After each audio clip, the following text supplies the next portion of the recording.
सभी लोग एकदम ठीक ठाक हैं? बढ़िया।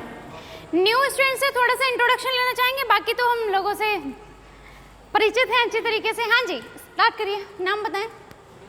सुनील कुमार। ठीक है, जितने लोग आउट ऑफ स्टेशन होंगे और उसको टाइम की अगर प्रॉब्लम हो रही है तो एक काम करना भाई, एक शीट पे जैसा कि सर बोल के गए हैं, एक शीट पे आप अपना नाम लिख के दे देंगे, अपना साइड में अपना जो दूर, जितना दूर से आप आ रहे हैं वहाँ का लिख के देंगे। ठीक है, बॉयज़ और गर्ल्स अलग अलग ऐसा कर लेना, जिससे क्या है वो सर के तक मतलब पहुँचने में आसानी रहेगी। उससे थोड़ा सा ये है कि सर प्रांत सिंह लोधी। अच्छा, कहाँ से आ रहे हो बेटा? पीलीभीत से ही हो proper? Okay. UPSC first time या पहले कुछ कर रखा है थोड़ा बहुत, एनसीईआरटी वगैरह समथिंग? हाँ। मेरा परिचय कुछ ऐसा है कि मेरा नाम रूही नाज मलिक है, ज्योग्राफी पढ़ाऊंगी आप लोग को। ठीक है, ज्योग्राफी का लास्ट सेशन भी हमारा सही, बाकी बच्चे बताएंगे। ठीक है, मैं क्या ही बोलूँ। ठीक है, अच्छा रहा था इन लोग के साथ, काफ़ी अच्छा एक्सपीरियंस भी रहा और काफ़ी अच्छा सेशन भी रहा।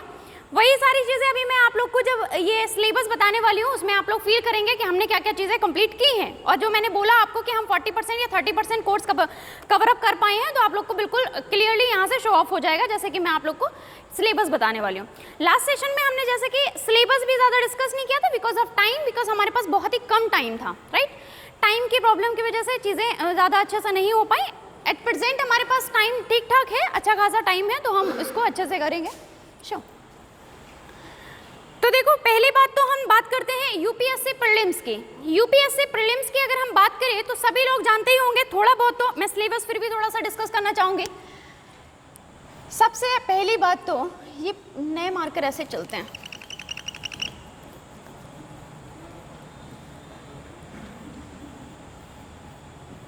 ठीक है, यूपीएससी के अगर हम सिलेबस में प्री की बात करें, अभी तो खैर प्री की बात हो रही है, मेंस के सर ने बोला है कि हम मेंस का भी कोई अगर ऑप्शनल का कोई होगा, ज़्यादा स्टूडेंट्स निकलेंगे तो ऑप्शनल का भी क्लास स्टार्ट करा देंगे।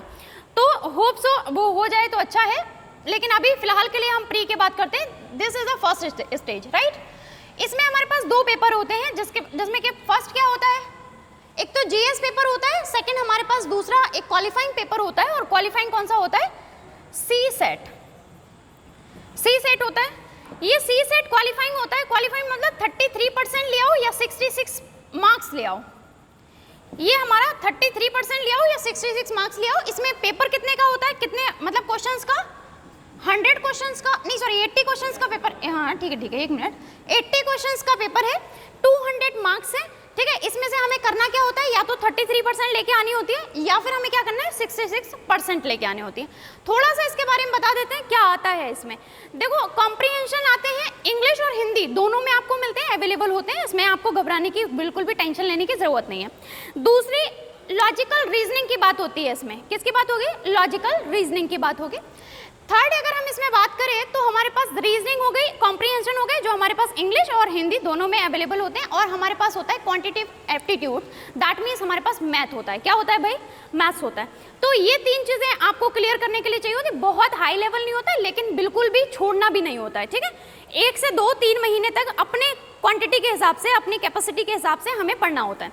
अगर कोई मैथ में और रीजनिंग में बहुत अच्छा है तो आप 2 महीने पढ़ लो, 2 महीने तक मतलब कंटिन्यू 2 से 3 घंटे अपना कंटिन्यू लेके चलो, तो ये कवर अप हो जाता है। नहीं अच्छा है तो आप उसी हिसाब से टाइम अपना अपनी कैपेसिटी के हिसाब से थोड़ा ज़्यादा देंगे। ठीक है, ये हो गया हमारे पास सी सेट।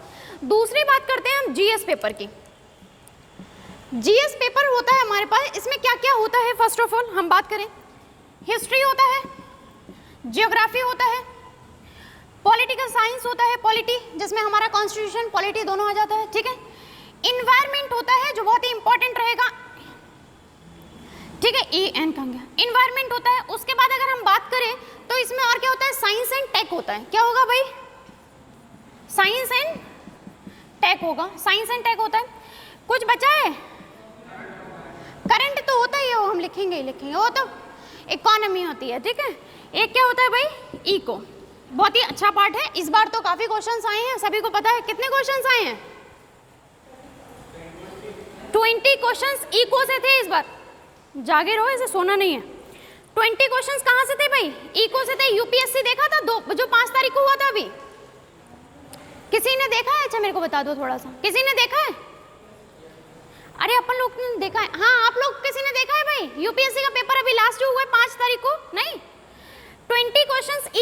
आई थी जो कि हमारा इस टाइम हमें ऐसा लग रहा है कि बहुत इंपॉर्टेंट है, लेकिन यूपीएससी में कुछ भी इंपॉर्टेंट नहीं है और कोई भी ऐसी चीज नहीं है जो इंपॉर्टेंट हो और कोई भी ऐसी चीज नहीं है जो इंपॉर्टेंट ना हो। ठीक है, बात समझ पा रहे हैं?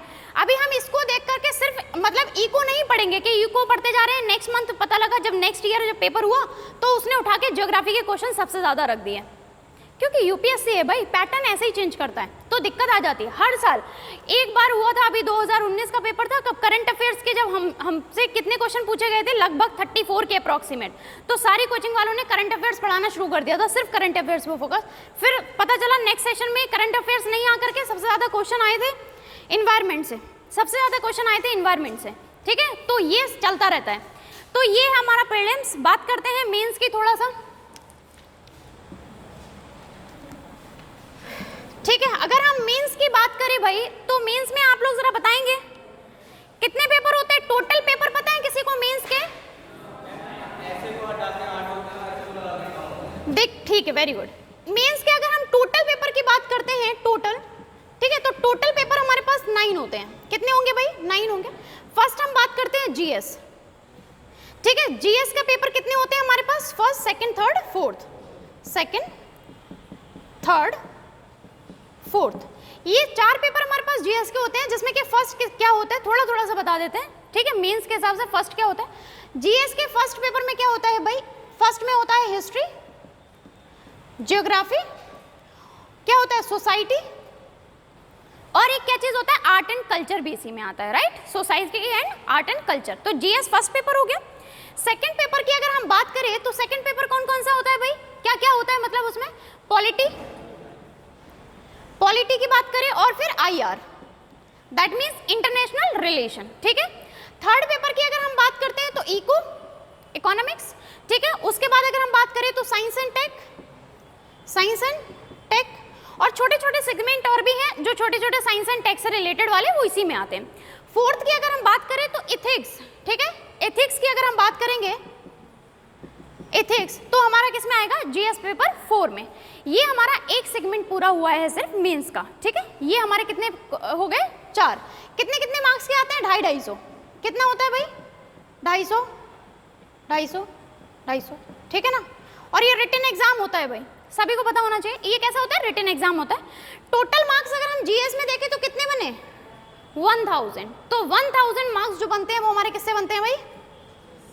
जीएस से बनते हैं। सेकंड हम बात करें तो हमारे पास और क्या क्या होता है? एसए का पेपर होता है। ठीक है, एसए कितने का होता है आप लोग का? कितने मार्क्स का होता है? 250, सभी 250 के ही हैं। ठीक है, एसए कितने का होगा भाई? 250 का होगा। उसके बाद अगर हम आगे बात करें तो हमारे पास होता है लैंग्वेज का।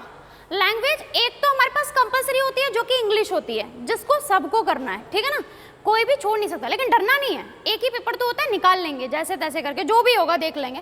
ठीक है, तो इंग्लिश होगा एक। तो दूसरा पेपर होता है लैंग्वेज में हमारे पास जो 22 लैंग्वेज हैं, किसमें? हमारे कॉन्स्टिट्यूशन में। कौन से भाग में है?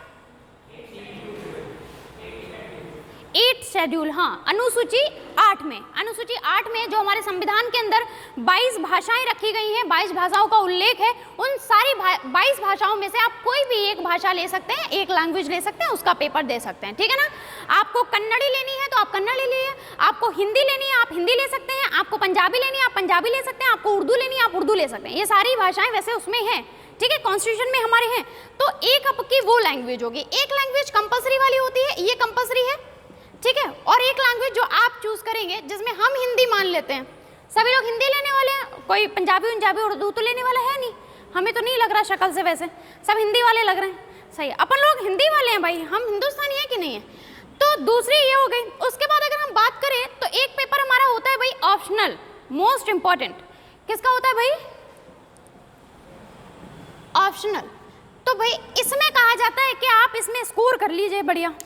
इसमें अगर स्कोर बढ़िया हो गया तो इसमें थोड़ा थोड़ा अगर आप घट जाते हैं तो कोई दिक्कत नहीं होती, आपको ले जाता है, पार करा देता है, कोई दिक्कत नहीं होती। इसमें एक सिंगल वन सब्जेक्ट है, इसके एक ही के बारे में पढ़ना होता है। ऑप्शनल आप खुद से चूज करते हैं। देखो यहाँ पे कितने पेपर हुए हमारे पास? यहाँ हुए 4, एक ये हुआ हमारे पास 5, ये हुआ 6, ये 7, और एक ये हो गया 8। और इस ऑप्शनल के 2 पेपर होते हैं। ये नहीं है मतलब कि दो अलग अलग ऑप्शनल होते हैं, पेपर दो होते हैं। जैसे कि आपने अगर एक ज्योग्राफी ऑप्शनल ले लिया मैंने, मान लेते हैं, तो ज्योग्राफी के 2 पेपर होंगे मेरे ऑप्शनल के, ठीक है, एक पेपर और दूसरा पेपर, सेकंड पेपर, इस तरीके से होते हैं, तो 9 पेपर हो जाते हैं टोटल। तो ये ऑप्शनल में, ऑप्शनल वो सब्जेक्ट होता है जो आप अपने अकॉर्डिंग चूज कर सकते हैं, राइट। अपने अकॉर्डिंग मतलब आपको जो अच्छा लग रहा है, जिसमें आपका इंटरेस्ट अच्छा है, कहते हैं वैसे इंटरेस्ट के अकॉर्डिंग ही ऑप्शनल लेना चाहिए, क्योंकि बहुत ही वास्ट हो जाता है, उस हिसाब से हमें बहुत ही डीपली पढ़ना पड़ता है अगर हम ऑप्शनल की बात करते हैं। इंटरव्यू में जब आप जाते हैं तो ऑप्शनल से question most of the time ज़्यादा पूछे जाते हैं। ऐसा बिल्कुल कहा नहीं जा सकता है वैसे इंटरव्यू में कि आपके ऑप्शनल से क्वेश्चन पूछे जाएंगे, लेकिन देखा गया है जो 80% ऑप्शनल के क्वेश्चन ज़्यादा होते हैं, क्योंकि आपका ऑप्शनल वो है, तो वो मान के चलते हैं कि आपने इस पर डीप स्टडी करी होगी, राइट। बाकी तो आप वहाँ तक पहुँच गए हैं तो जानते तो हैं ही सब कुछ, तभी तो पहुँचे हैं वहाँ, इतना तो वो मान ही लेते हैं। 2-4 क्वेश्चन नहीं आते, सॉरी सर आगे बढ़ो, कोई दिक्कत नहीं है, उसमें कोई दिक्कत नहीं होती है। तो ये हो गए हमारे पास टोटल 9 सब्जेक्ट, जो कि हमारा मेंस का था, और ये है हमारा प्री का, जिसमें कि बहुत ही कम है। अब दूसरी चीज़ आती है इसमें कि भाई इतना सारा पढ़ेंगे कैसे, है कि नहीं है। सबसे इम्पोर्टेंट तो यही है, सारा कुछ तो छोड़ो, सबसे इम्पोर्टेंट तो ये, इतना सारा कैसे पढ़ेंगे भैया। तो सुनो मेरी बात, ये एक चीज़ इसमें बहुत ही इंपॉर्टेंट रहती है, जो कभी हमने डिस्कस तो नहीं किया, आज कर देते हैं भाई। देखो यहाँ पे और यहाँ पे आपको कुछ सब्जेक्ट सेम से दिख रहे हैं, क्या किसी को दिख पा रहे हैं? दिख पा रहे हैं? इन सेम सब्जेक्ट में अगर हम बात करते हैं तो टॉपिक वाइज, जब टॉपिक वाइज आते हैं ना, जो अच्छे हमारा स्ट्रेटेजी होती है मतलब स्ट्रेटेजी बनाने की, जो अच्छे लोग होते हैं वो यही करते हैं, टॉपिक वाइज पूरा यूनिट को तोड़ के रख देते हैं, हर एक टॉपिक के यूनिट तक को निकाल देते हैं बाहर। वो सिलेबस लिखते हैं कम से कम 15 पेज में एक सब्जेक्ट का। कोई दिक्कत नहीं है, 4-5 दिन कर लोगे मेहनत, 15 दिन कर लोगे मेहनत, क्या दिक्कत आने वाली है भाई? कोई दिक्कत आने वाली है नहीं ना, पूरा लिख लो आराम से। नदियों के बारे में बात करें तो सारी नदियों के बारे में अलग अलग लिख दो ना, गंगा नदी तंत्र, ठीक है, फिर नीचे आ जाओ प्रायद्वीप वाली में कौन सा नदी तंत्र की बात करते हैं हम, फिर इधर हम ब्रह्मपुत्र नदी तंत्र की बात करते हैं, सिंधु नदी तंत्र की बात करते हैं, यूनिट वाइज लिखते चले जाओ। फिर देखो कि प्री और मेंस, इसमें और इसमें कौन से ऐसे टॉपिक हैं या कौन से ऐसे यूनिट हैं जो आपके ओवरलैप कर रहे हैं। बात समझ रहे हो?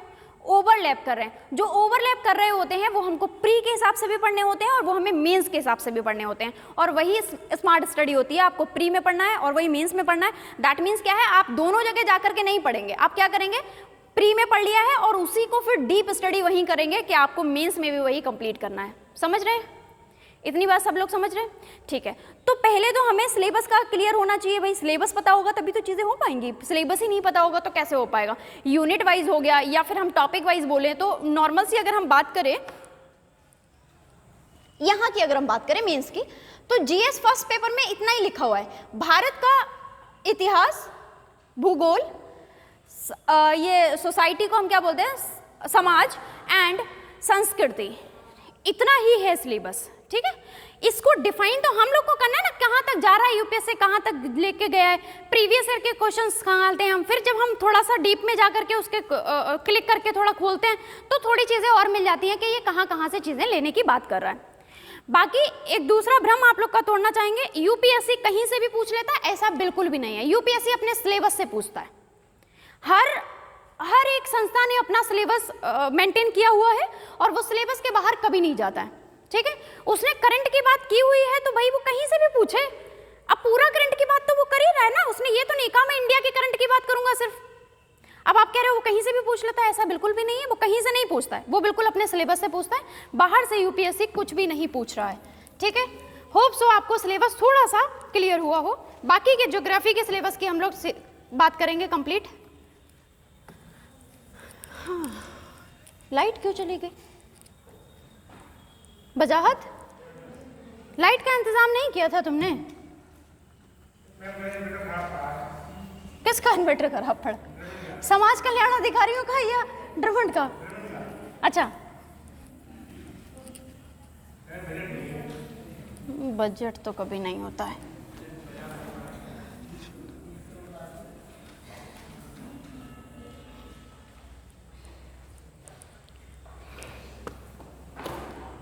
सबसे ज़्यादा जो टेंशन थी पूरी क्लास की वो वजाहत को थी। तुम लोग को थोड़ा क्लियर करें, वजाहत ने मैसेज कर करके, मैम लाइट नहीं होती है उस टाइम पे, तुम्हारी नज़र लग गई है, हम तुमको बता दें लाइट नहीं होती मैम, लाइट का इंतजाम कौन करेगा मैम? विकास का वो उनसे कहिए समाज कल्याण अधिकारियों वालों से कि वो इन्वर्टर का इंतजाम करें। तो मैं क्लियर था कि हाँ हाँ, तुम्हें पता था मतलब लाइट इस टाइम पे नहीं होती है। बजाते यही बात बोली थी हमें सिर्फ कि लाइट नहीं होती है, उस टाइम पे लाइट का इंतजाम कौन करेगा? कमाल है भाई। चलो भाई,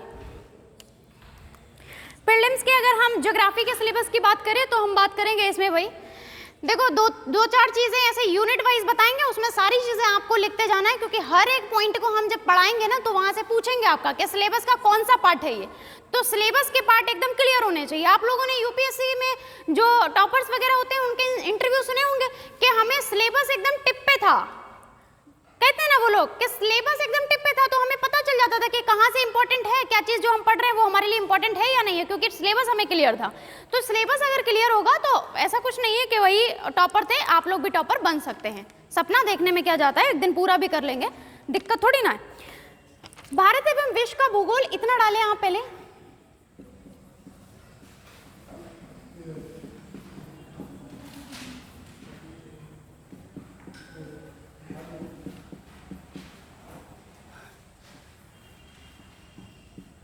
ठीक है।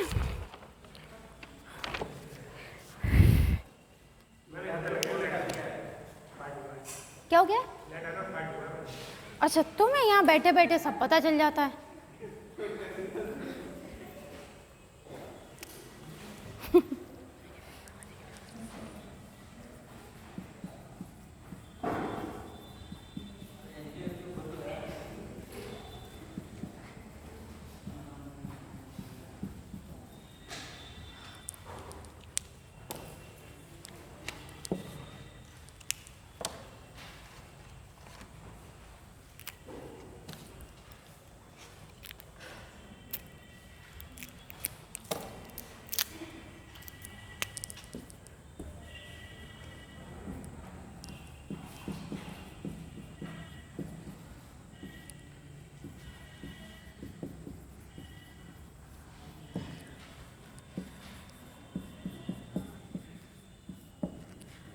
अब भारत एवं विश्व का प्राकृतिक, सामाजिक और क्या है भाई, आर्थिक भूगोल।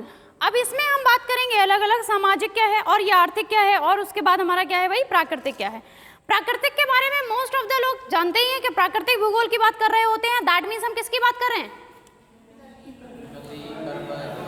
प्राकृतिक मतलब समझ में आ रहा है, नेचुरल थिंग, जितना भी नेचुरल है उन सब की बात कर रहे होते हैं हम। तो हम कौन से भूगोल की बात कर रहे हैं? प्राकृतिक की बात कर रहे हैं। सामाजिक की मतलब भी थोड़ा सा तो समझ में आ रहा होगा, सामाजिक भूगोल की बात कर रहे हैं। दैट मीन्स जो हमारे आसपास का मतलब वातावरण है उसको हम क्या बोलेंगे, सामाजिक भूगोल।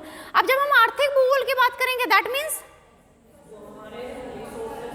जो हमारे रिसोर्स हैं, जैसे कि हम संसाधन की बात करते हैं कि हमारा क्या है, समुद्र में क्या संसाधन है हमारे पास, या छोटा नागपुर पठार है उसमें से क्या संसाधन निकल रहा है, उससे हम कितना क्या कर पा रहे हैं, आयात कर रहे हैं, कौन कौन सी चीजें, उससे निर्यात क्या क्या कर रहे हैं। तो हमारा आर्थिक मतलब इकोनॉमिकल हमें पता चल पा रहा है, ठीक है ना।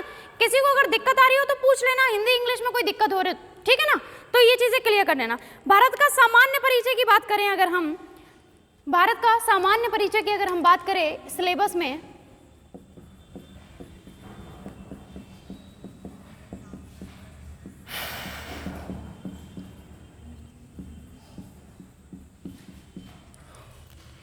हाँ जी भाई, भारत के सामान्य परिचय में हम क्या क्या पढ़ेंगे? फॉर एग्जाम्पल क्षेत्रफल पढ़ेंगे सबसे पहले तो, है ना। उसके बाद अक्षांश, देशांतर, हाँ अक्षांश, देशांतर, क्या हो गया था, क्या हुआ था, कुछ कहने वाले थे बलराम सिंह, मैंने तब तक लिखना शुरू कर दिया तो अच्छा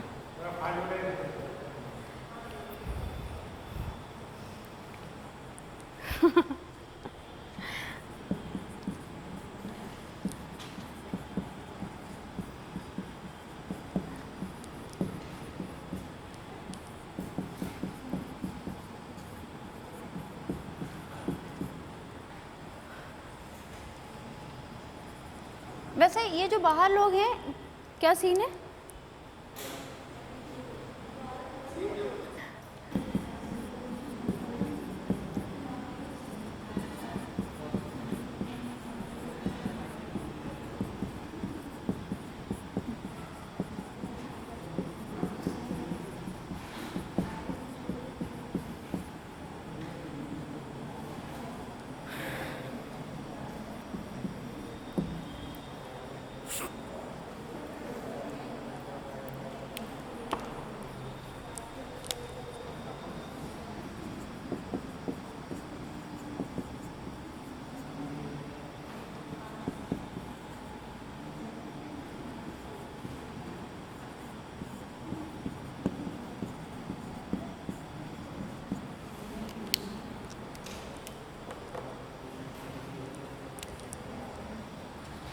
चट्टाने पढ़ाई थी आप लोग को,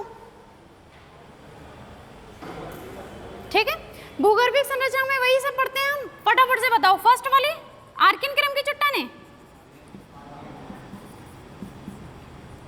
आर्कियन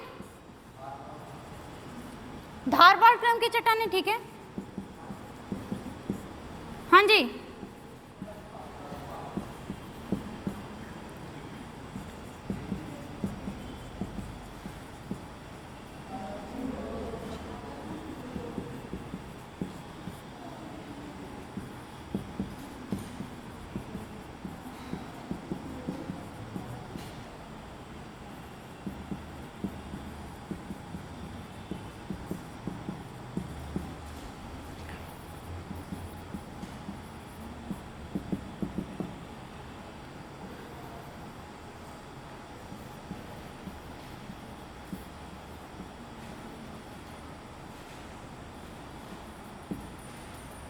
दक्कन ट्रैप, ठीक है।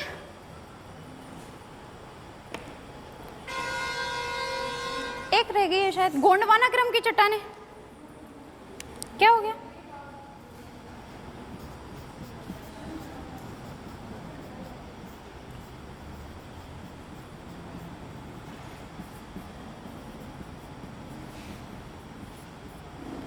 ठीक, छाप रहे हैं ना आप सभी लोग, ठीक है।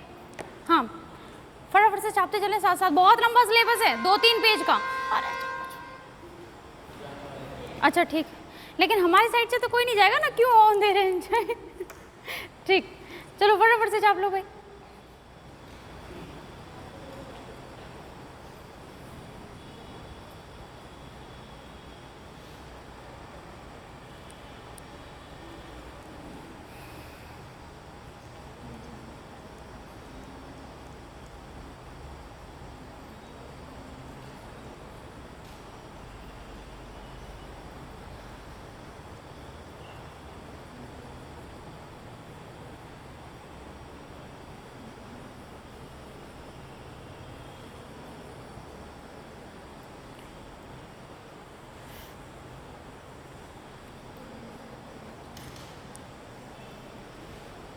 इधर भी लिख देते हैं, ठीक है। इधर वाला सबको दिख जाएगा ना, इधर वाला बोर्ड।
चलो इतना ही लिखो।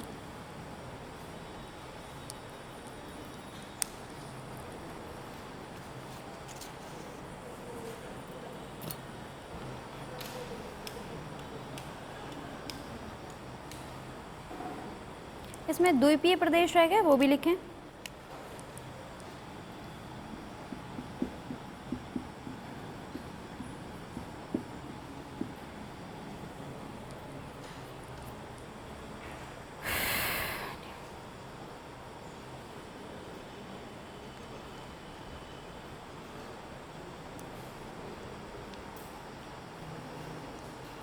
देखो, प्रायद्वीपीय पठारी अगर क्षेत्र की बात करते हैं तो पूर्वी और पश्चिमी के बीच का जो भाग है वो प्रायद्वीपीय में आ जाता है, तो एक वो भी लिख लो आप लोग।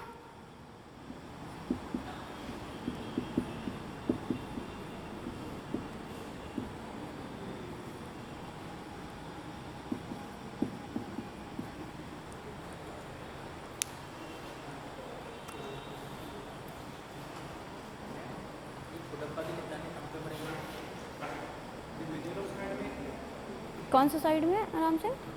हाँ हाँ बोलो। कुड़प्पा की चट्टानें हमने शायद मध्य प्रदेश। हाँ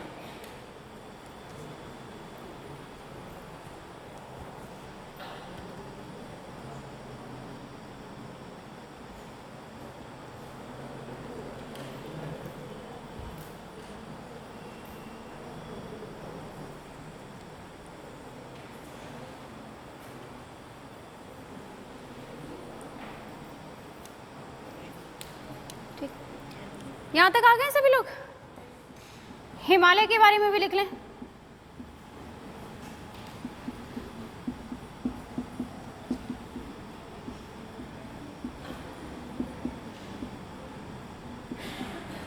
हिमालय का प्रादेशिक विभाजन।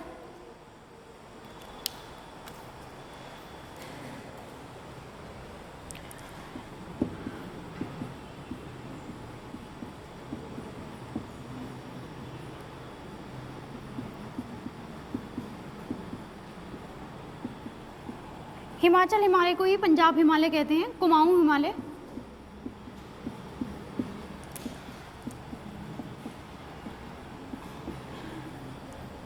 नेपाल हिमालय।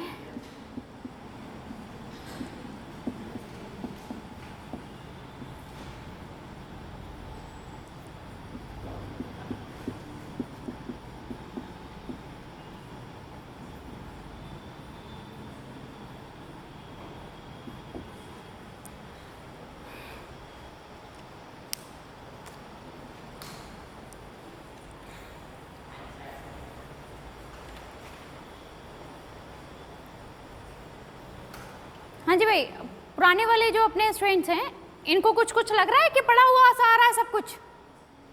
बिल्कुल सब क्लियर है ना?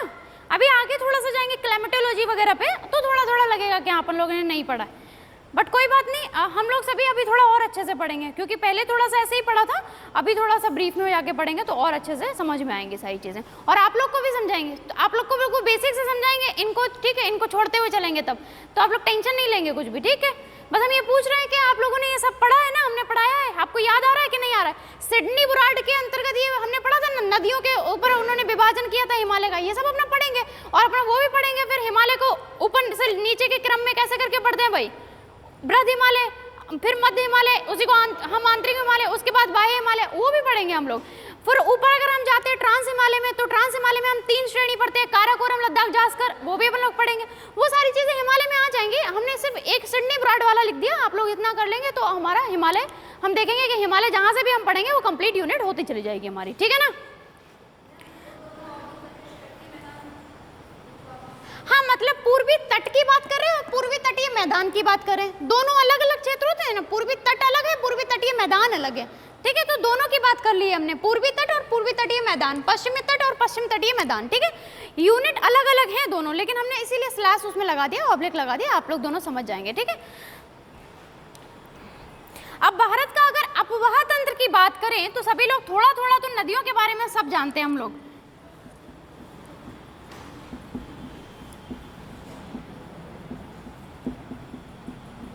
भारत का अपवाह तंत्र, तो भाई सबसे पहले हम क्या क्या पढ़ते हैं? उत्तर भारत का नदी अपवाह तंत्र में 2-4 अपवाह तंत्र पढ़ते हैं हम। उत्तर भारत का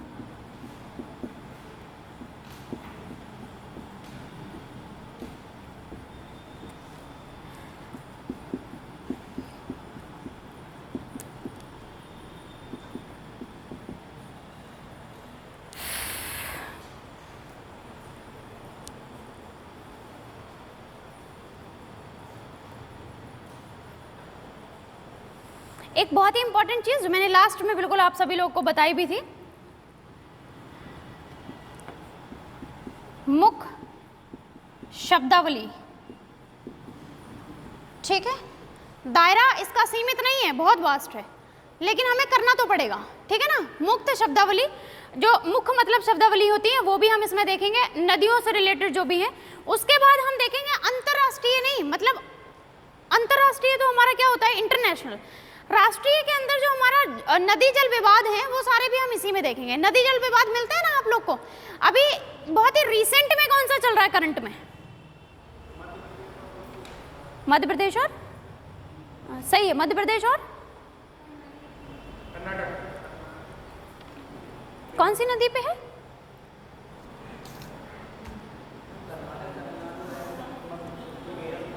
अच्छा चलो, हम जल विवाद की बात नहीं कर रहे नदियों के। अभी कोई बांध कोई बहुत ज्यादा फेमस हो रहा है इस टाइम पे, नदी बांध भारत पेरियार पे, हाँ बाढ़ आ रखी है, वो तो एक करंट का इश्यू बना हुआ है, ठीक है, वो एक जल विवाद के तरीके से नहीं देखेंगे, उसको अलग तरीके से देखेंगे। हाँ लेकिन है वो भी पढ़ने वाली चीज, इसमें हम पढ़ेंगे, सारा पढ़ेंगे वो भी, ठीक है। लेकिन एक बात बताओ, बांध बन रहा है ना एक बहुत ही इंपॉर्टेंट सा, चलो लोकेशन बता दें।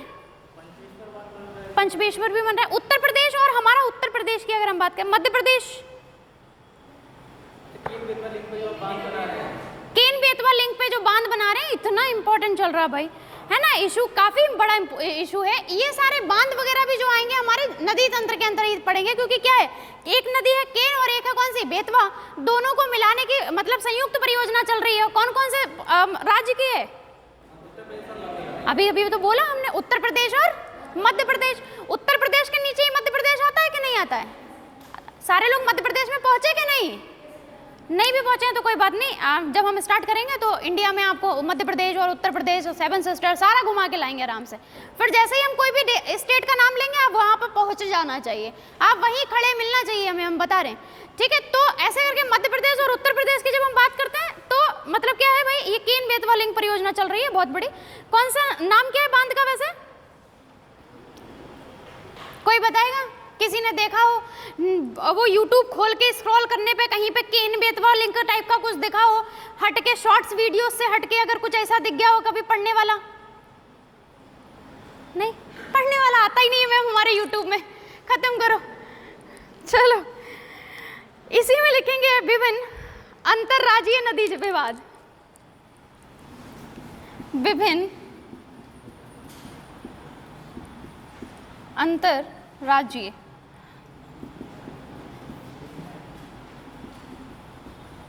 जल विवाद। ये सारे जल विवाद हम यहीं पढ़ेंगे, अंतरराज्यीय हैं, हमारे राज्यों के अंदर है वही।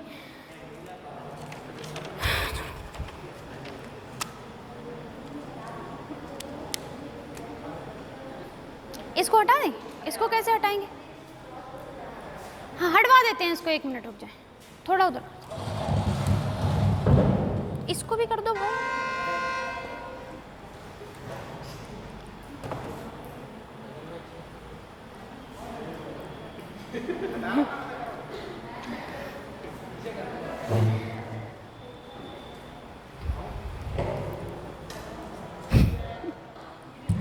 भारत की जलवायु भी पढ़ ले भाई।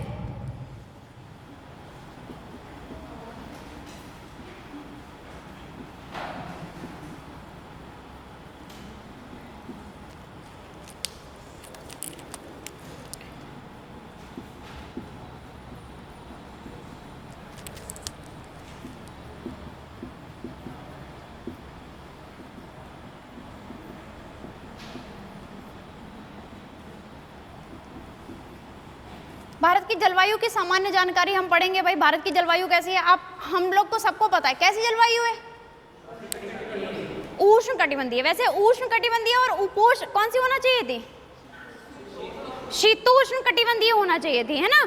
लेकिन किसकी वजह से भाई, हमारा हिमालय की वजह से हमारा पूरे के पूरा भारत की जलवायु कैसी है, उष्ण कटिबंध है, ठीक है। जो साइबेरियाई चीन में जो हवाएं चलती हैं ठंडी वाली, वो हमारे रूस में, मतलब साइबेरियाई रूस में जो हवाएं चलती है ठंडी वाली, वो हमारे भारत में नहीं आ पाती हैं हिमालय की स्थिति होने के कारण। इसलिए हमारे पास क्या है, उपोष्ण कटिबंधीय जलवायु है, ठंडी जलवायु हमारे पास नहीं आती है, इसीलिए हम सर्वाइव भी कर पा रहे हैं बहुत अच्छे से, ठीक है। तो ये एक जल विभाजक का काम करता है हिमालय, वो हम लोग पढ़ेंगे, हिमालय में जाएंगे तो पढ़ेंगे, थोड़ा सा बताते चल रहे हैं। उसके बाद आगे लिखेंगे इसमें मानसून की उत्पत्ति के विभिन्न सिद्धांत भी हम इसमें पढ़ेंगे। ये हो गया। दूसरा पढ़ेंगे मानसून की उत्पत्ति के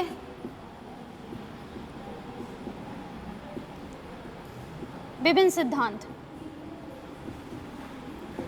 ठीक है।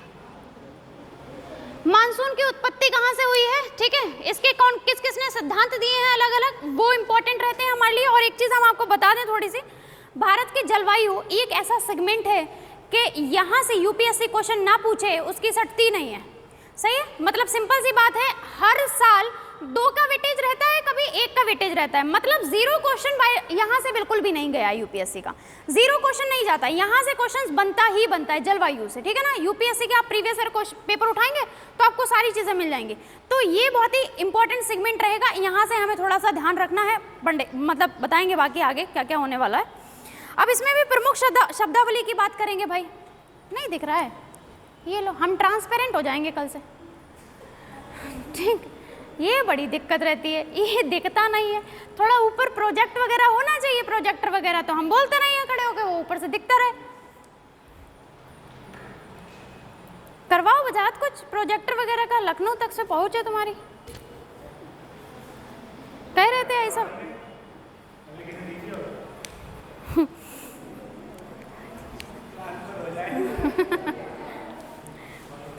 भारतीय कृषि तो जीवन शैली से संबंधित मानसून तो भारतीय कृषि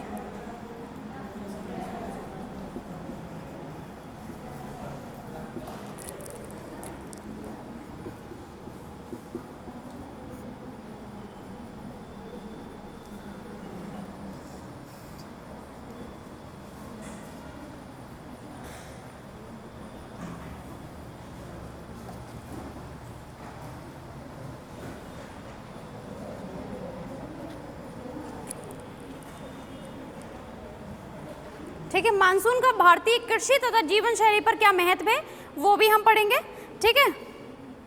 प्रमुख शब्दावली पढ़ेंगे, इसमें 2 चीजें यहाँ और लिख देते हैं, पीछे वाले लोगों को खड़े होकर देखना पड़ रहा है, थोड़ा सा और कष्ट उठाएंगे यहाँ से। हाँ उधर आ जाओ भाई, किधर ही साइड में, उधर पीछे तो फैन भी नहीं चल रहा, आप लोग आगे ही आ जाओ थोड़ा। इसी में हम प्रमुख शब्दावली देखेंगे।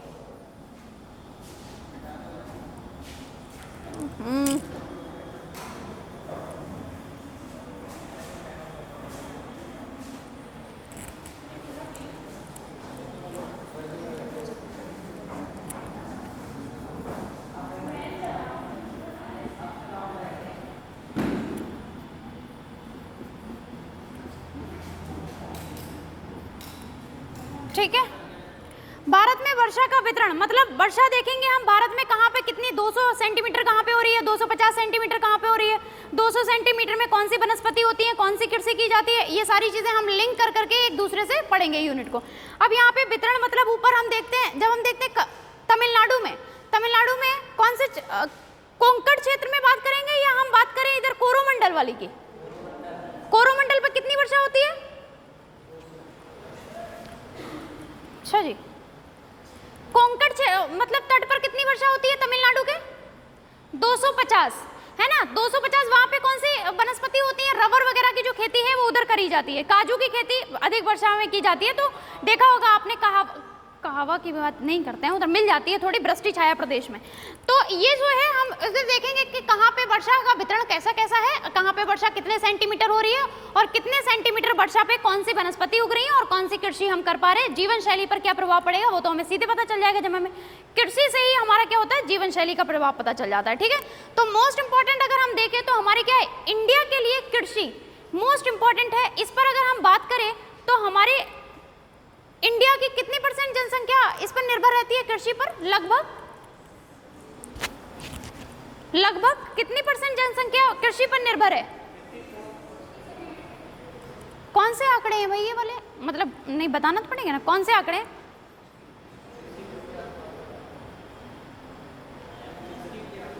हाँ बोलो यार। 56% लगभग 56% डायरेक्टली कृषि कार्य में लगी हुई है। हाँ, डायरेक्टली अगर हम देखें तो कृषि कार्य में लगे हुए 56% के अप्रोक्सीमेट हमारी जो जनता है, मतलब जनसंख्या है वो मिलती है इसमें इन्वॉल्व। ठीक है, दूसरी चीजें अगर हम देखें तो दूसरी और भी चीजें आप देख रहे हैं, जैसे कि हम कोई भी अगर उत्पाद कर रहे हैं किसी भी चीज का, कच्चे माल की जरूरत होती है। अगर हमने कॉटन का मतलब सूट बनाया, आप लोग कॉटन पहनना बड़ा पसंद करते हैं, गर्मी में पहनते हैं कि नहीं पहनते हैं? तो ये कॉटन पहनते हैं, ये किससे? सूत से तो बनता है। सूत कहाँ उगाया जाएगा, मतलब कृषि होगी सूत की तभी तो सूत मिलेगा। आप सूत मिलेगा नहीं तो आप लोग बनाएंगे कैसे? तो उद्योग धंधे भी इसी से काम करेंगे, कृषि से ही। और आपका एक होता है सर्विस वाला क्षेत्र, तो सर्विस अगर जिसके पास पैसा होगा वही तो सर्विस चाहेगा। मेरे पास पैसा नहीं है तो मैं क्यों चाहूंगी कोई मेरे घर पे मुझे पानी ला के दे या फिर मेरे घर पे झाड़ू पोछा करे, मैं खुद से करूंगी, मेरे पास पैसा नहीं है। सर्विस कब चाहिए होती है हमें? जब हमारे पास पैसा होता है। हम विकसित देश वाले हैं या विकासशील देश वाले? विकासशील देश वाले, ठीक है भाई। तो सारी चीजें मोस्ट ऑफ द किस पे डिपेंड है? कृषि पे, डायरेक्टली भी और इनडायरेक्टली भी हम देखते हैं। तो हमारा जो देश है ना भारत, कोई भी मीटिंग होती है, बड़ा सम्मेलन होता है, तो हम विकासशील देश में तो आते हैं लेकिन हमारा जो इकोनॉमी मतलब शो ऑफ की जाती है वो हमारी कृषि की जाती है। हमें मतलब हमसे बोला जाता है कि आप कृषि प्रधान देश है, आपका कृषि प्रधान। तो जो और भी देश हैं वो सब सम्मेलन में भारत को बोलते हैं कि तुम आगे आ जाओ, तुम्हारा देश क्या है? कृषि प्रधान है। तो हम भी कृषि प्रधान है लेकिन हमारी उतनी वैल्यू नहीं है। तुम आगे आके जो बोल दोगे वो हम सब लोग मान भी लेंगे और ये भी आपकी बात मान लेंगे। तो ऐसा करते हैं कई बार भारत के साथ। तो ये इसीलिए हो पा रहा है क्योंकि हम कृषि प्रधान देश से हैं, इसीलिए कृषि का हमारा इतना महत्व है। हम लोग कई सारी चीज़ें ऐसी मिलेंगी जिसको हम क्या करते हैं? निर्यात करते हैं। कई सारी तो आयात भी करते हैं, कोई दिक्कत वाली बात नहीं है, वो तो सब एक दूसरे का चलता रहता है। चलो, वर्षा का वितरण देख लिया आपने, 250%, 200%, 100%, 50% है ना। उधर जाते हैं जब हम राजस्थान वगैरह में तो 50% भी नहीं मिलती है, वहाँ पे दिक्कत हो जा रही है, ठीक है, सूखा बढ़ता जा रहा है। तो उसके बाद बात करते हैं भारत की मृदा। तो इसको हम हटा दें, हाँ छाप लो, आराम से छाप लो, कोई दिक्कत नहीं है। हम इधर लिख देते हैं, थोड़ा सा इधर लिख दें क्या? इधर एक पॉइंट लिखा जा सकता है? नहीं, अच्छा नहीं, ठीक। भारत की मृदा नहीं, पीछे एक्चुअल में ना नहीं, वो उठ के देखना पड़ रहा है, खड़े हो के।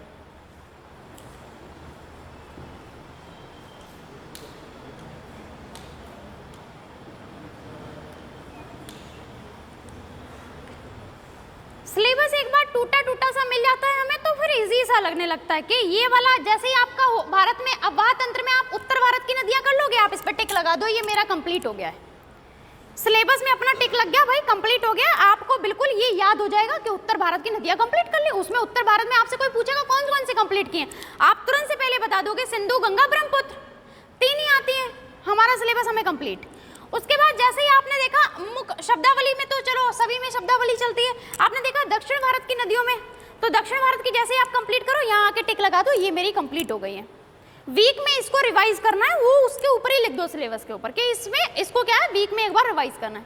थोड़ा वक्त तो करना पड़ेगा भाई, है ना, तो इतना तो करना पड़ेगा, ठीक है। हाँ, सबका हो गया, सबका छाप लिया सबने, एवरीवन, ठीक। हाँ, ये छाप लिया हमारा पहले पुराना वाला है, ये हम चेंज नहीं करेंगे, ये हमारा बचपन से चला आ रहा है।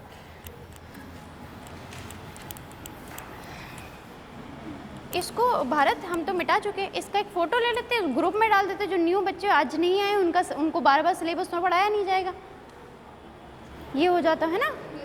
अब तो इधर से मिट गया, इसमें से स्क्रीनशॉट ले लेना, ऐसा करना, इधर का ले लो, हाँ उधर का ले लो तब तक।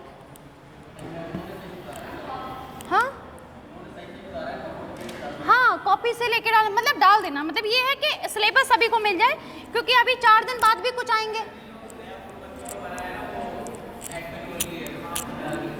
तो वो हमें सेंड कर देना, हम भेज के उनको डलवा देंगे, ठीक है। हाँ बेटा,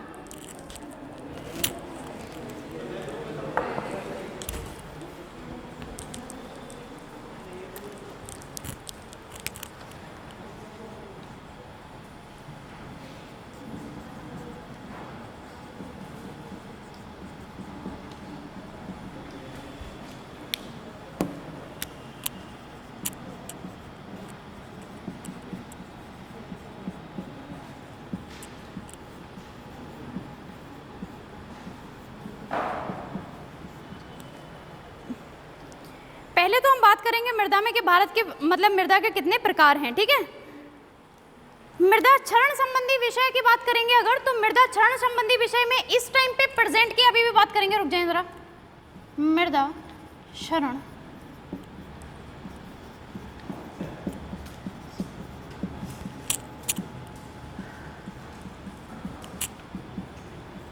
मृदा क्षरण संबंधी अगर हम विषय की बात करें भाई, तो अभी गवर्नमेंट की कुछ स्कीम भी चल रही है क्षरण को रोकने के लिए। मृदा अभी हम बोल रहे हैं ना, एक ऐड देखा होगा आप लोगों ने, शॉर्ट वीडियोस तो देखते ही होंगे भाई, यूट्यूब पे ऐड आ जाता है, कभी कभी अच्छे वाले ऐड भी आ जाते हैं। ऐड आ रहा है आजकल, आप लोगों ने अगर देखा हो 2 से 3 दिन के बीच में, तो ऐसे कुछ मृदा को बचाने वाला आ रहा है, safe soil, safe soil, safe soil. क्यों आ रहा है ऐसा ऐड? लास्ट तक देखा है किसी ने उसको, या स्किप करके आगे बढ़ जाते हो? देखा है? हाँ बिल्कुल बताओ।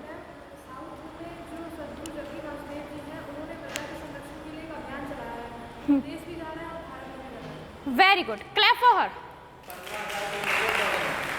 Clap for him. इनकी तो चीज़ हमेशा बेहतर रहती है।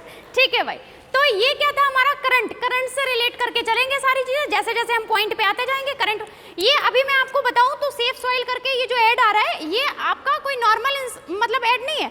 आप लोगों ने देखा होगा ऐड में ये जो है हमारे एक्ट्रेस हैं, एक्टर और एक्ट्रेस दोनों ही ऐसे बोल रहे हैं कि सेफ सॉइल सेफ सॉइल, और लास्ट तक अगर आपने ऐड देखा हो तो बिल्कुल बहुत अच्छी बात है, इन्होंने जो बताई आप सभी लोग को पता चली। ठीक है, तो इस तरीके के ऐड वगैरह भी लास्ट तक देख लिया करो। मृदा संरक्षण संबंधी जो प्रमुख योजनाएं चलती हैं वो भी हम देखेंगे।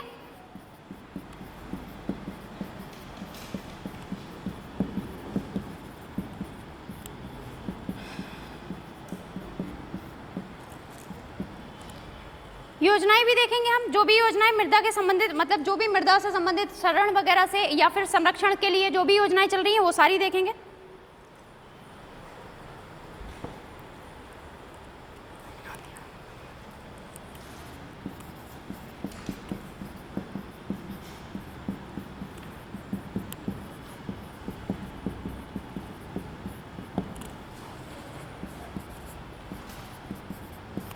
ठीक है, सुझाव क्या क्या निकलते हैं ये भी हमें देखना है, और मृदा संरक्षण की चुनौतियां क्या क्या हैं ये भी हम लोग को देखना है।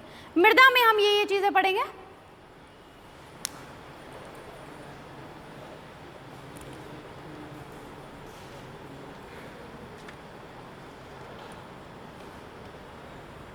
अब इसमें एक और बहुत इंपॉर्टेंट सा टॉपिक आ जाता है कि मृदा क्षरण हो क्यों रहा है। सबसे पहले तो हमें यही जानना होगा। ठीक है, तो ये सारी चीजें हम एक एक करके पॉइंट, देखो ऐसे यूनिट वाइज है तो आप लोग को बहुत ही इजी हो जाएगा। मृदा क्षरण जैसे ही आप समझ लेंगे, पढ़ लेंगे, पूरा टिक लगा देंगे अपने सिलेबस में कि हाँ मृदा क्षरण मेरा कंप्लीट हुआ। एक वीक के बाद आप इसको रिवाइज कर लें, एक टॉपिक आपका कंप्लीटली रिवाइज आपके सिलेबस में, आपको जो शो होगा, आपको जो मोटिवेट करेगा, आपको इंटरनल मोटिवेट करेगा कि हाँ मेरी ये चीज़ें कंप्लीट होती हुई चल रही हैं, वो आपका यहीं से आ सकता है। वैसे तो क्या है, हम कंप्लीट एनसीईआरटी पढ़ लेते हैं, बहुत सारे स्टूडेंट ऐसे मिलते हैं कई बार, बोलते हैं कि मैम पूरा कंप्लीट एनसीईआरटी हो गई है 6 to 12, लेकिन ऐसी फीलिंग नहीं आ रही कि कुछ आ रहा है। सर कुछ बात करना चाह रहे हैं? ठीक, शुरुआत में तो आज आप सिलेबस ही सबको बता, सिलेबस सर यूनिट वाइज बिल्कुल एक एक पॉइंट ज़रूरी है, तो वो मत। तो अभी मैप देखना वगैरह तो आप लोगों को आता होगा। मैप सर बहुत अच्छे से, मेरा मतलब जो भी ओल्ड स्टूडेंट है, आप कहीं से भी किसी से भी कुछ भी एकदम। न्यू स्टूडेंट्स में मैप देखना आता है सबको?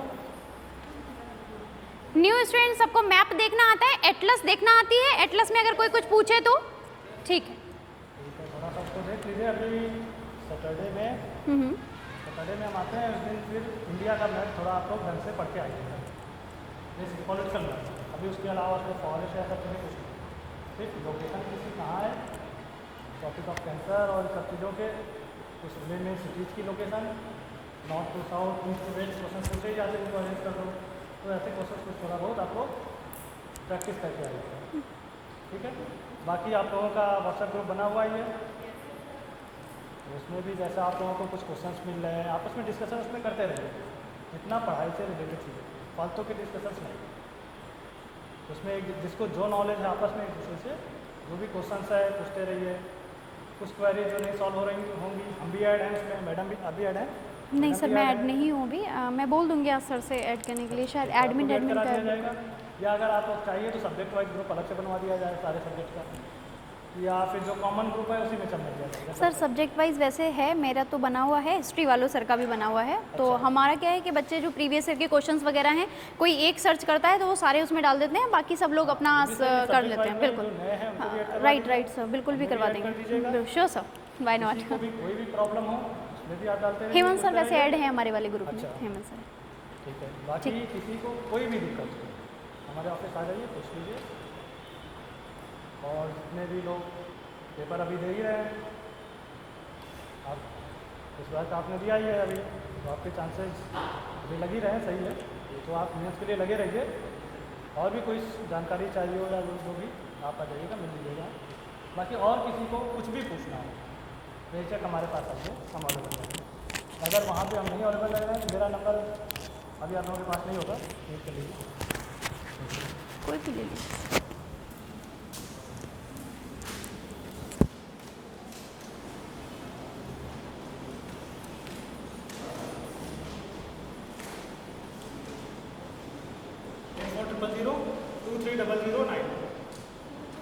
ये मेरा व्हाट्सएप नंबर भी है, टेलीग्राम नंबर भी है। तो अगर जैसे हम कॉल नहीं रिसीव कर पा रहे हैं या ऑफिस में नहीं मिल पा रहे हैं तो आप लोग हमें व्हाट्सएप पे मैसेज डाल दीजिए, कोई भी क्वेरी है। डाउट से related good morning good afternoon कोई नहीं करना है ना, सर को पता होगा कि कब उठना है कब सोना है। वही कोई तो भी थोड़ा डाउट है, सा- यहाँ क्लासेस में कोई दिक्कत हो रही है या फिर आपको तैयारी में किसी सब्जेक्ट में कोई दिक्कत है, उसके लिए भी हम और 2-3 चीज़ें मैंने अभी हिस्ट्री वाले सर को भी बता दिया है कि वो आपको मुझसे डिस्कस कर लेंगे। और जो डिस्टेंस के हिसाब से आप अपना डिटेल थोड़ा बना लीजिए। ऑप्शनल्स की क्या चीज़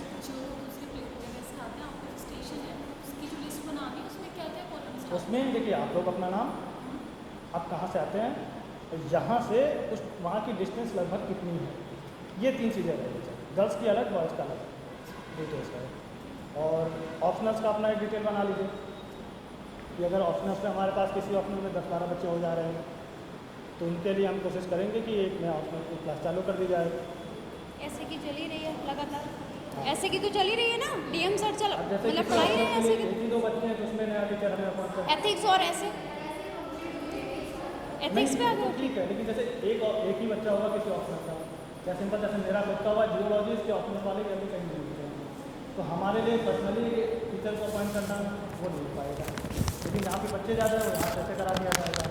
बाकी आप इसमें 1-2 बच्चे ही हो रहे हैं तो उसमें भी कोशिश की जाएगी, ऑफिशियली तो नहीं, अनऑफिशियली किसी फ्रेंड के थ्रू या कुछ पार्टनरों को सजेस्ट हेल्प जरूर दे दी जाएगी, या नोट्स अवेलेबल करा दिए जाएंगे, जैसा भी हमारे तरफ से हो पाएगा जरूर करा दिया जाएगा। सो ये बच्चों का कुछ थोड़ा स्टार्टिंग पॉइंट देखिए मैंने लिखवाना शुरू किया ना मीन्स के पॉइंट ऑफ व्यू से, बहुत अच्छा कर रहे हैं। खैर मैं आपको दिखाना चाहूँगी,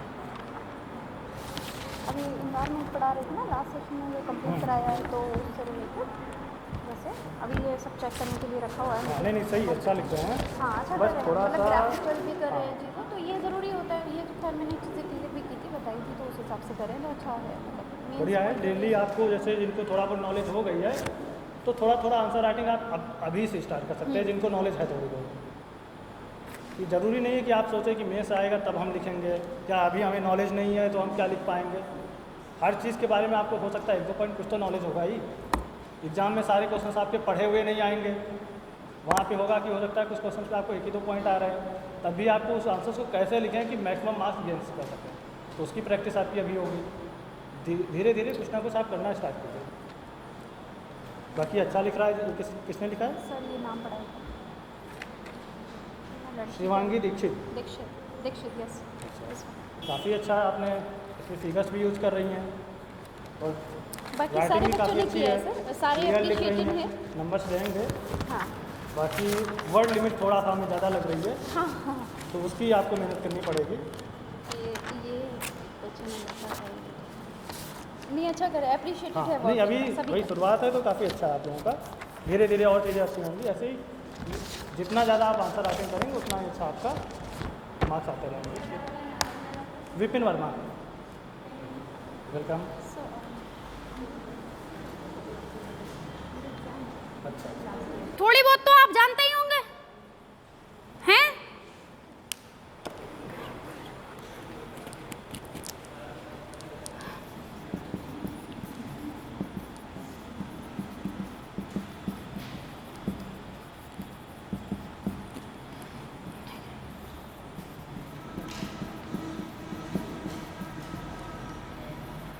देखो वन रिपोर्ट जो आती है वो भी हमें इसमें पढ़नी है, ठीक है ना। भारत के वनस्पति के प्रकार क्या क्या होते हैं वो भी हमें पढ़ना है। वनीकरण से जुड़ी प्रमुख योजनाएं भी हमें पढ़नी है। वनीकरण होते हैं ना,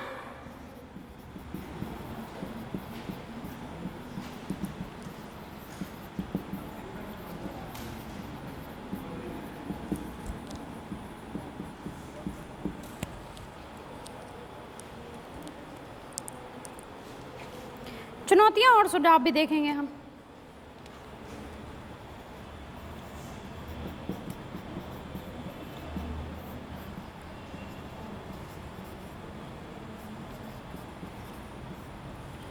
फटाफट से छाप लो।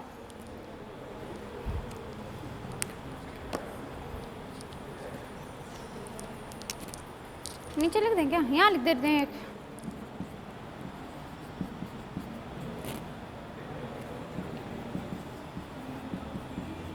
भारत की कृषि थोड़ी ना लिखा है अभी तक। ठीक,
इसमें कुछ चीजें ऐसी लग रही होंगी कि ठीक ठाक से अभी करंट से रिलेटेड वाली, जैसे भारत की प्रमुख फसलें तो वो हमें देखना ही है, कृषि का पैटर्न क्या है वो भी हमें देखना है अकॉर्डिंग टू द ज्योग्राफी।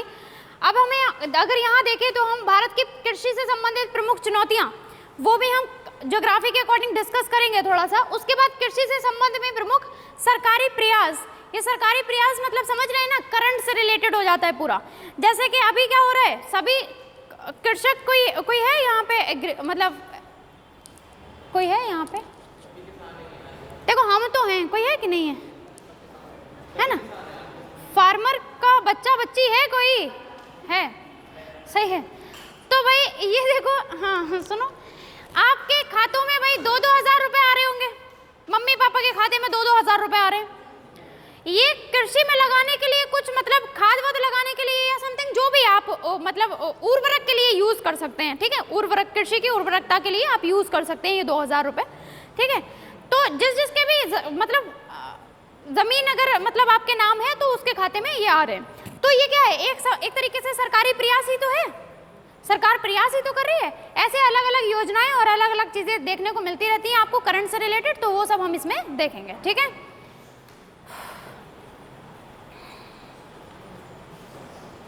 अब बाकी आप लोग लिख लेंगे, लिखें जरा, पॉइंट डाल डाल के लिखते जाएं। भारत की प्रमुख नदी घाटी परियोजना, भारत की प्रमुख नदी घाटी परियोजनाएं पढ़ेंगे हम लोग, है ना? भारत की प्रमुख नदी घाटी परियोजना, परियोजनाएं करना है ना, परियोजनाएं। फिर भारत की प्रमुख झीलें, नेक्स्ट पॉइंट है भारत की प्रमुख झीलें,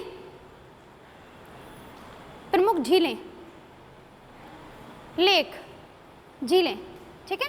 भारत की प्रमुख झीलें, भारत के प्रमुख बांध, भारत के प्रमुख बांध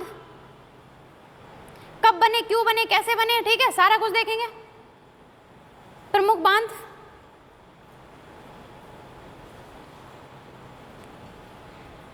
भारत की परिवहन व्यवस्था, भारत की परिवहन व्यवस्था, परिवहन में हम तीनों परिवहन की बात करेंगे, जल मार्ग, स्थल मार्ग और वायु मार्ग, ठीक है? सारे परिवहन की बात करेंगे।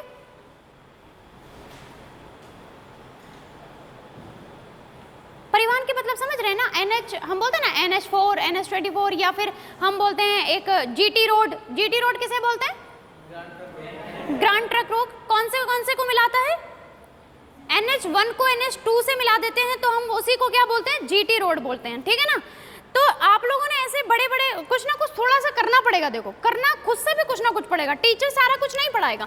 जैसे मैंने मान लिया ये भारत का नक्शा है, मान लिया, ठीक है, माना है सिर्फ, तो ऐसा मान लिया मैंने। अब इसमें हम 4 बड़े शहरों के नाम लिख लेते हैं। ऊपर हमने बात करी दिल्ली, मुंबई, ठीक है, चेन्नई, और इधर आ जाते हैं अपना कोलकाता, ठीक है, ये बात कर ली हमने। ये हम लोग पढ़ते हैं ऐसे, ये कोलकाता को दिल्ली से मिलाने वाला NH, कौन सा NH है, कौन सा NH नंबर, कितना नंबर है? हाँ बिल्कुल आ जाए। उसके बाद अगर हम बात करते हैं तो नीचे वाला अगर हम बात करें तो जैसे कि कोलकाता को चेन्नई से मिलाने वाला कौन सा है?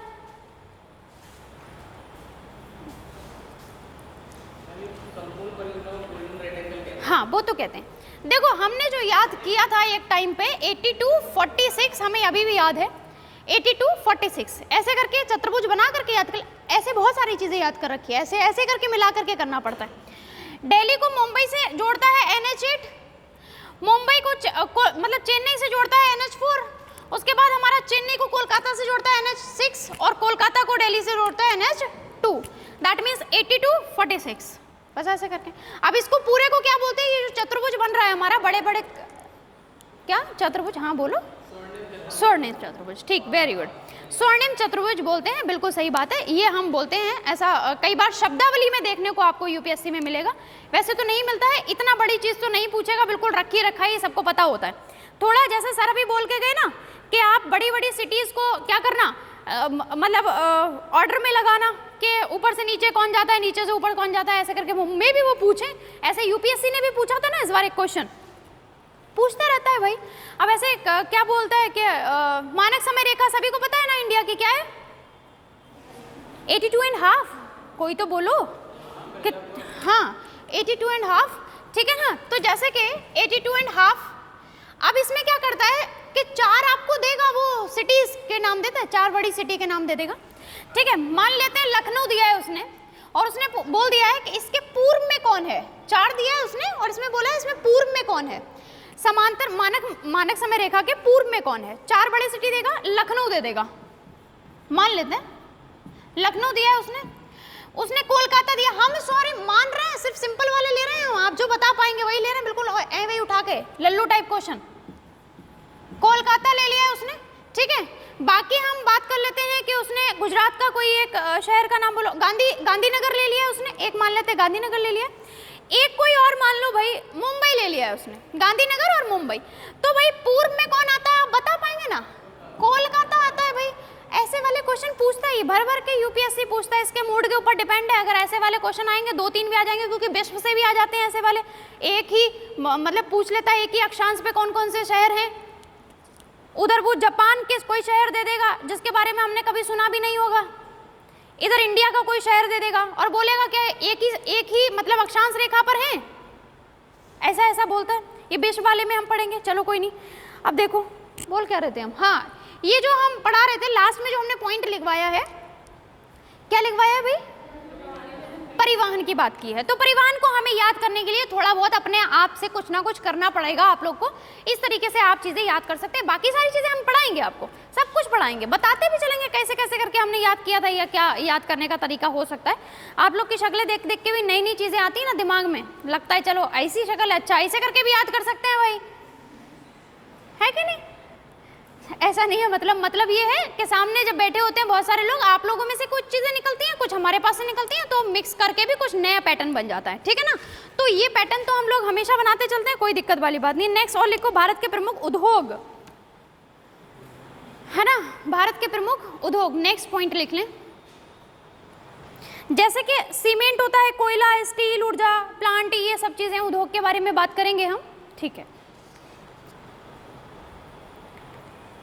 इसमें भी एक विविध पॉइंट पढ़ेंगे हम। नेक्स्ट पॉइंट लिख लें विविध, जो कि हम लिखते आ रहे हैं 2-4 में, शायद यहाँ पे भी लिखा है हमने विविध, ठीक है। इसका दायरा बहुत बड़ा है, छोटा नहीं है, लेकिन फिर भी हम पढ़ेंगे, पढ़ना तो है, थोड़ा बहुत तो पढ़ेंगे, ठीक है। बाकी हम बता देंगे तुम्हें ज़्यादा कहाँ से आता है, मोस्ट अगर वही कंप्लीट कर लें तो हमारा काम चल जाएगा, उतना तो हम देखेंगे ही। खैर मोस्ट इंपॉर्टेंट चीज आप लिख लें करंट अफेयर्स,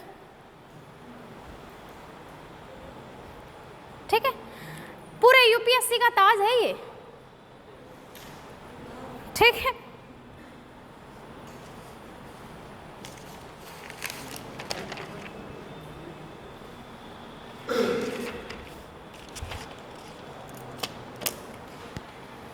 चलो बात करते हैं भौतिक भूगोल की। अभी तक तो ऐसे चल रही थी चीजें, अभी भौतिक भूगोल बाकी है, अभी तो आर्थिक चीजें भी बाकी हैं थोड़ी। चलो आधे लोग सोच रहे होंगे सिलेबस इतना बड़ा है तो कहाँ कुछ बन पाएंगे, कैसे पढ़ेंगे, अभी तो एक का सिलेबस पूरा नहीं हुआ, अभी तो बहुत सारे सब्जेक्ट हैं।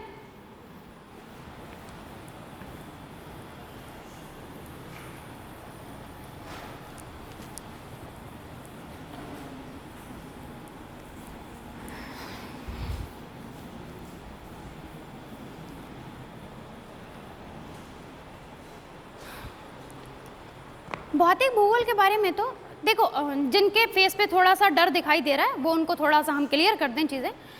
देखो डरने वाली कोई बात नहीं है। जैसे यहाँ पे मध्यवर्ती मैदान लिखा है ना, इसके बारे में मुश्किल से 1.5 से 2 पेज बनेंगे, मुश्किल से, ठीक है, 1.5 से 2 पेज। आप उन पेज को बनाएं, आप उनको पढ़ लें, दिक्कत नहीं है कुछ भी। एक कंप्लीट हुआ आपका सेगमेंट, क्लियर हो गया। दूसरा, पूर्ववर्ती तट की बात करें या मैदान की बात करें, दोनों की मिक्स करके बात कर लेंगे तो भी 2 पेज बनेंगे मुश्किल से, उसको बना लो, कंप्लीट कर लो। टोटल ज्योग्राफी की जब हम बात करते हैं ना, टोटल ज्योग्राफी की, तो हमारे पास 300 350 के अप्रॉक्सीमेट पेज बन जाते हैं। थोड़ा अगर हम आराम से, हमने छोटे छोटे से नोट्स बनाए हैं तो उतना बहुत बड़ी बात नहीं है, आराम से आप लोग रिवाइज भी कर सकते हैं, पढ़ भी सकते हैं, उतनी बड़ी बात थोड़ी ना है।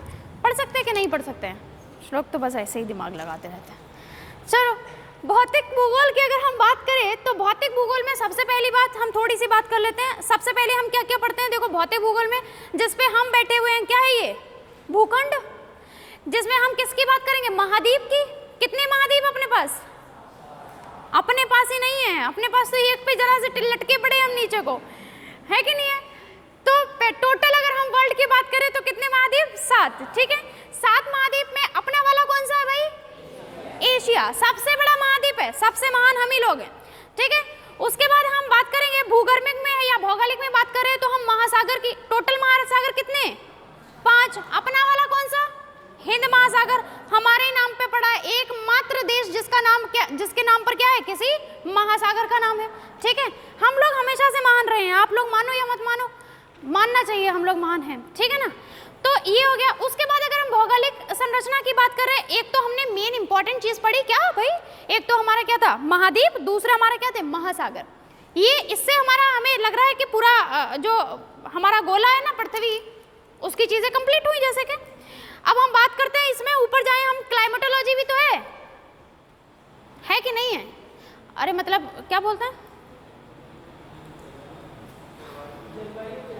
जलवायु विज्ञान, ठीक है, जलवायु विज्ञान भी है। और उसके बाद अगर हम बात करें ऊपर ओशियनोग्राफी, तो हम बोल दिए महासागर का पढ़ेंगे ना, महासागर पढ़ेंगे, चुप चुप। हाँ, अंतरिक्ष के बारे में बात करेंगे, ठीक है। पृथ्वी की उत्पत्ति के बारे में बात करेंगे, वो भी हम सारा चीजें पढ़ेंगे, पृथ्वी की उत्पत्ति, पृथ्वी की आंतरिक संरचना, ठीक है। और क्या क्या पढ़ते हैं, पृथ्वी की आंतरिक संरचना आप लोग को पढ़ाई है कि नहीं पढ़ाई है, मतलब अपना लोग को तो पढ़ना है, ठीक है। इनकी बात छोड़ो, इनको जो पढ़ाया खत्म करते हैं बात, ठीक, मतलब पूछ रहे थे सिर्फ। उसके बाद अगर हम देखें, भूकंप, ज्वालामुखी, सुनामी, सारी की सारी किस में आएंगी भाई, भौतिक भूगोल में आएंगी। भूकंप पढ़ेंगे, ज्वालामुखी पढ़ेंगे, सुनामी पढ़ेंगे। अपने अपने घरों में होते हैं भूकंप, आते हैं कि नहीं आते हैं, किसी के घर में ज्वालामुखी है, नहीं, ज्वालामुखी नहीं है तुम्हारे घर में भाई, ठीक है, कोई बात नहीं, मेरे घर में भी नहीं है, ठीक है। ज्वालामुखी की बात करेंगे, अपने आसपास कहीं पे भी नहीं है, टचवुड, बढ़िया बात है ऐसे, ठीक है। उसके बाद हम देखेंगे, क्या तुम लोग बाहर कुत्ते को देख कैसे जा रहे हैं,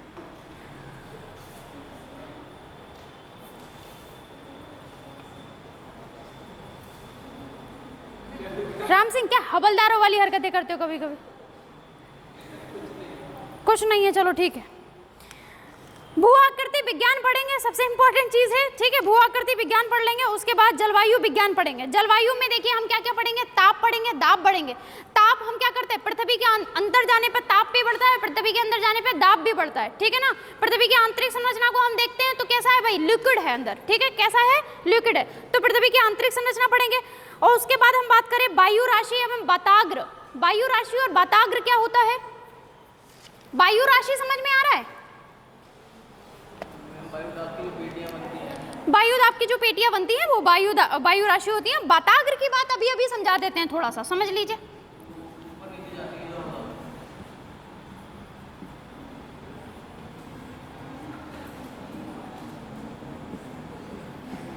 वाताग्र क्या होता है? जब दो अलग अलग कैटेगरी की जलवायु, कहने का मतलब अलग अलग, यहाँ पे ये ठंडी है और ये कैसी है, गर्म है। जब भी दो, एक ठंडी और एक गर्म जलवायु जिस जगह पे मिलती हैं उसके जो बीच का जो क्षेत्र बनता है ये वाताग्र कहलाता है, ठीक है ना। ये क्या कहलाएगा? वाताग्र कहलाता है। बाकी की चीजें पढ़ेंगे आराम से, ठीक है। चक्रवात लाने के लिए इंपॉर्टेंट रहता है, हाँ बिल्कुल सही है। जब भी हमारा गर्म जलवायु क्या होती है, गर्म वायु क्या होती है, ऊपर उठती है, उसकी जगह पे जब क्या होता है, दाब कम हो जाता है, ठंडी जलवायु वहाँ पे आना शुरू हो जाती है, बीच का जो क्षेत्र होता है वाताग्र कहलाता है, समझाया भी था, ठीक है। उसके बाद हम बात करें तो विश्व जलवायु वर्गीकरण पढ़ेंगे, जलवायु का वर्गीकरण पढ़ेंगे भाई। जलवायु का वर्गीकरण किसने दिया था? कोपेन ने, वेरी गुड, ठीक है, कोपेन ने। कोपेन के द्वारा जलवायु का जो वर्गीकरण है वो भी पढ़ेंगे। जलवायु का वर्गीकरण क्या है, मतलब किसी को समझ में आ रही है बात, क्या बोलना चाह रहे हैं हम?